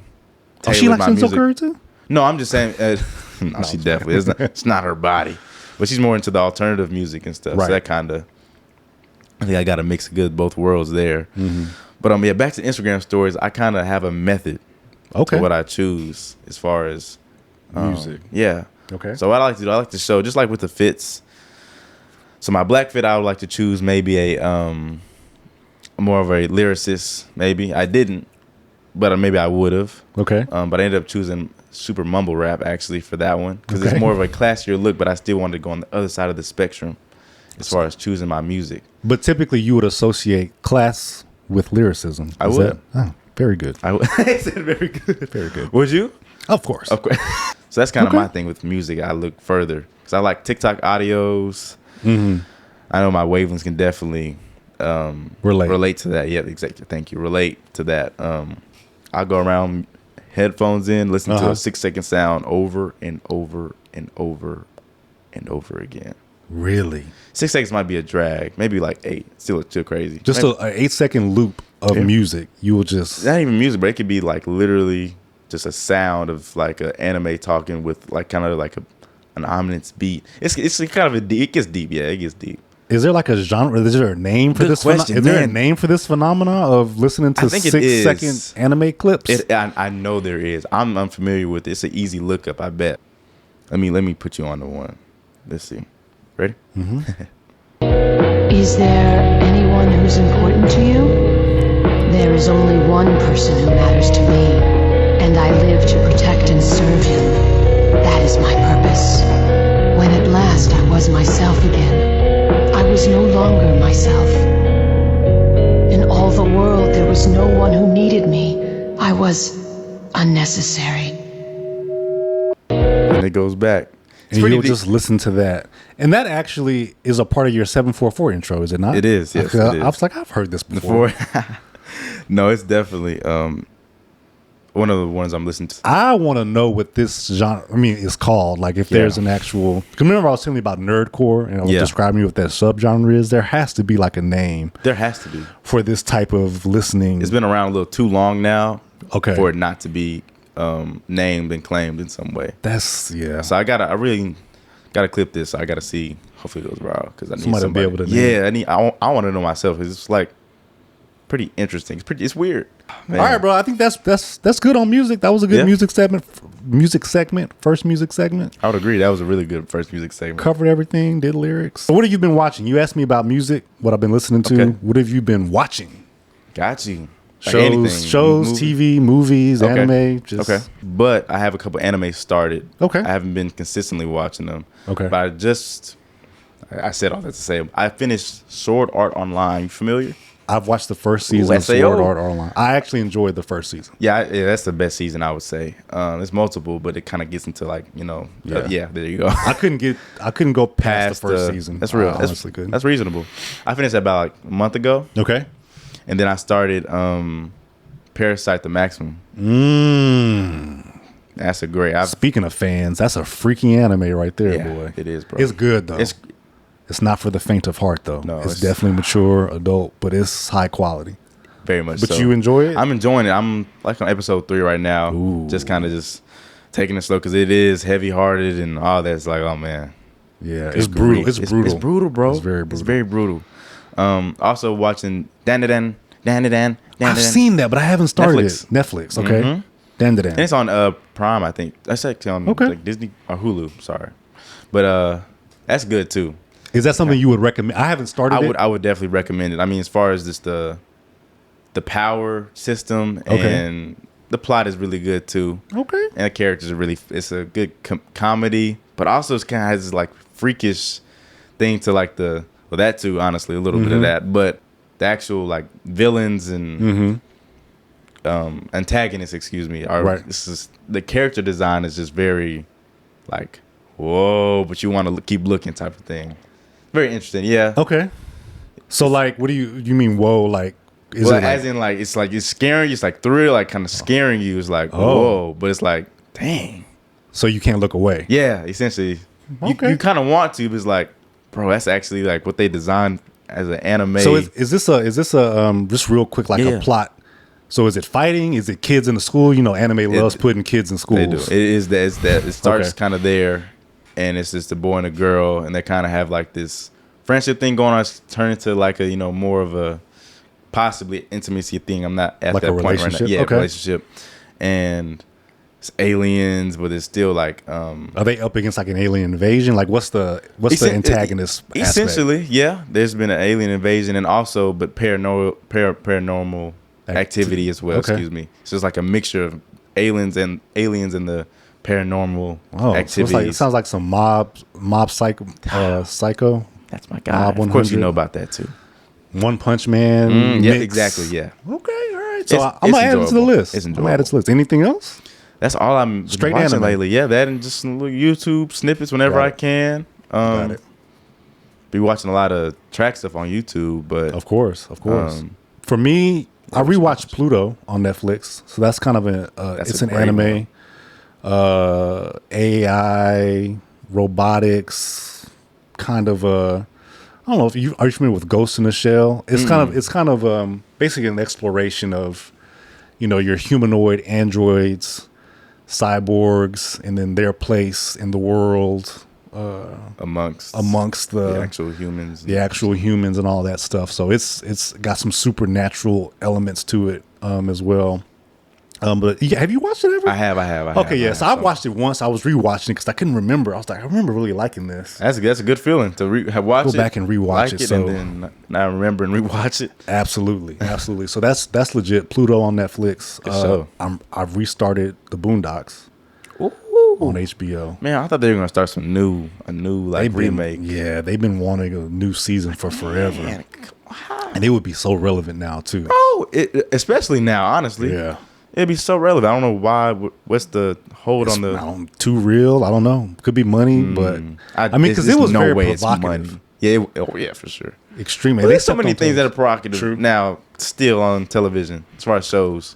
Yeah, it's weird to me that Rick and Morty. they've had Rick and Morty that Aaron Magruder and the Boondocks has had so much trouble finding some financing and capital to continue the seasons on, because it is one of those IPs or intellectual properties that could be like a Simpsons or a South Park. Yeah. Where the current events, you can always have an episode or a season based around what's going on in the world. And for the Boondocks, to be able to tell that from a black perspective, black person perspective would be so valuable, and it's so rare, and it's a void right now. Yeah. Particularly in animation. So I mean, it would be awesome for the Boondocks to come back and actually be able to speak to the things that are happening and be able to provide that black perspective in the way that they have always done. At least the first 3 seasons. 4th season was kind of. But based off the first 3, I like the, exactly. So I'm enjoying going back and rewatching that. You know 'cause what, it's bro? just I'm forever liking funny. that. I like rewatching stuff. Obviously, 2 things I name are rewatches. But Yeah. So that's straight. good cooks. Kaiju number 8 on Crunchyroll. Have you watched it? The first season? I have. 2nd season just came out. It did. Are you watching? Is it fully out though? I don't know. There's 7 think it's episodes. releasing. There's Okay. 7 episodes now. Only 7. Well, but if it's continuing to go, Oh, okay. so I don't know if all the episodes have been released. I'm But settle Kaiju number down. 8 is legit. Legit. Okay, so cool. Legit. Crunchyroll. I was gonna watch episode 1, 2nd season. I was like, I'm gonna wait until all the episodes come All out. the episodes drop. Yeah. So you enjoyed the first season though? Oh yeah. me and Lieutenant Dan, Gotcha. your nephew. Yeah. Speaking of, I did take Lieutenant Dan, your nephew, Yeah. for his birthday. We went and saw Fantastic Four in the movies. Got you. I wasn't really hyped about the movie, Okay. but he wanted to see it. Yeah.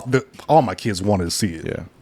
And so I took them to see it as a part of the birthday celebration. And I didn't have high expectations because Marvel kind of feels like it's on the back end of all the success of the run that it had.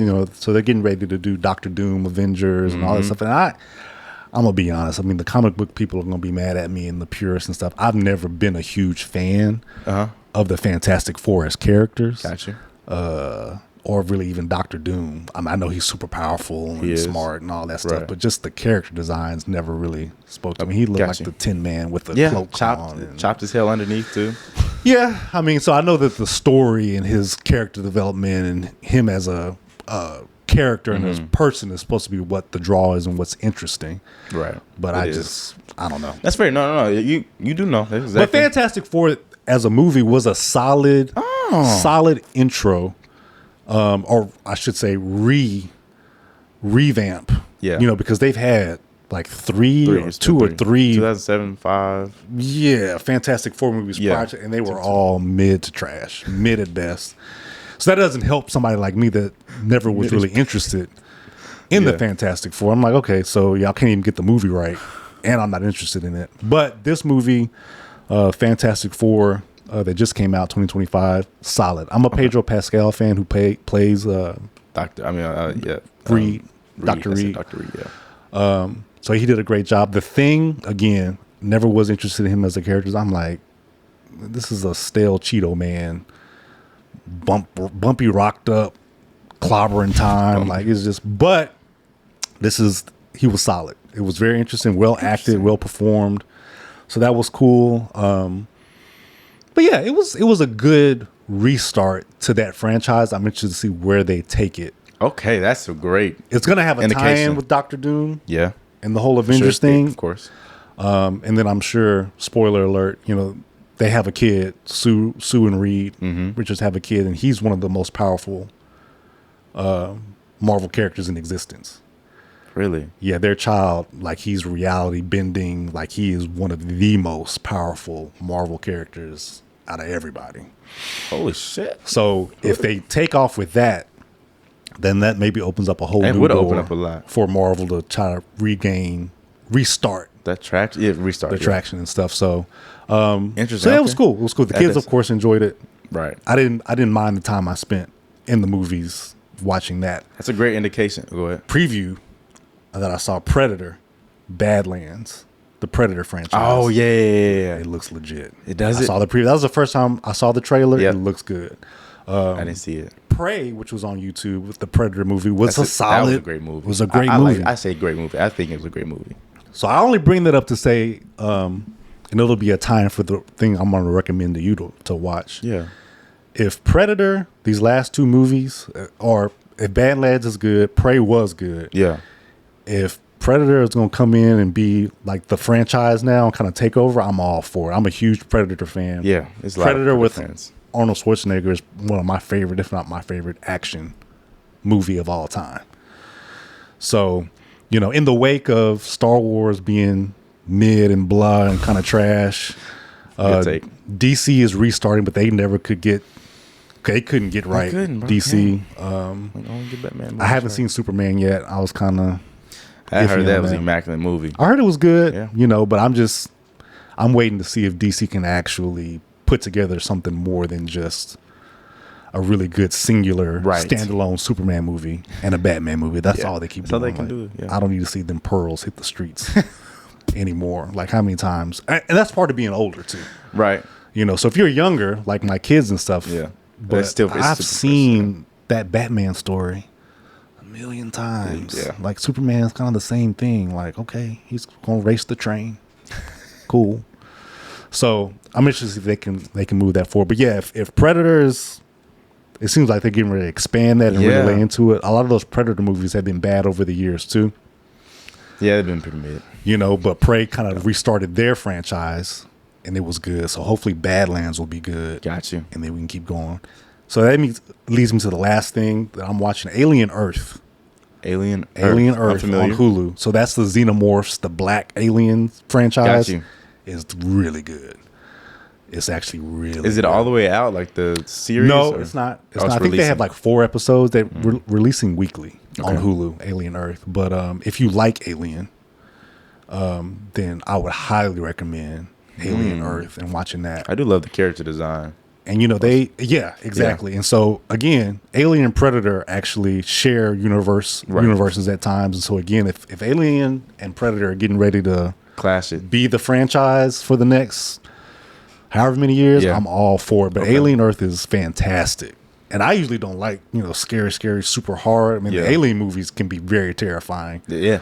I mean, they came out when I was a little boy, and that shit had me weak. I got trauma from the Alien movies. But Alien Earth on Hulu is actually really, really good. So I'm looking forward to seeing what Predator and what Alien do. Okay. And also, happy birthday to Lieutenant Dan. Man, happy thank birthday you. to Beat me him. it. Happy birthday. Yeah. Lieutenant Dan. 14 I like years that one. old. That's crazy, bro. 14. So, well, bro, with that being our last topic, episode 2 has come to an end, guys. Yeah, man. Like and subscribe, y'all. Like I said, the social media off the last episode are still the same. Watched and waved on all platforms now, especially SoundCloud is kind of running up. I mean, the Spotify's, the Apple Music, iTunes, it's all there for even audio listens. So check it out. and for the older people on your commute, on your lunch break, commute to work, from work, while you're working out, It's all there for you. washing dishes. Yeah, man. Like me, cooking food. Yeah, check us out. Clips will be releasing from episode 1, and episode 2 will be right behind it. I promise you. But hope you guys enjoyed. Let us know what you liked as far as topics and whatnot, and which you were kind of feeling on some of these, general questions and track. The WNBA. I mean, whatever's kind of on your heart and mind. Let us know something. We enjoy the feedback. Yeah. Wouldn't you say? Absolutely, Yeah. absolutely. We want all the feedback. Yeah. all the feedback, then to engage with. But That's facts, bro. yeah, have a great week. Everybody have a great week. man. Make it a great week. I love that one. Make it a great week. Make it a great week. And with that said, Love 3 out. Yeah, Ronan effect out. Salute. Deuces, y'all. See y'all next episode.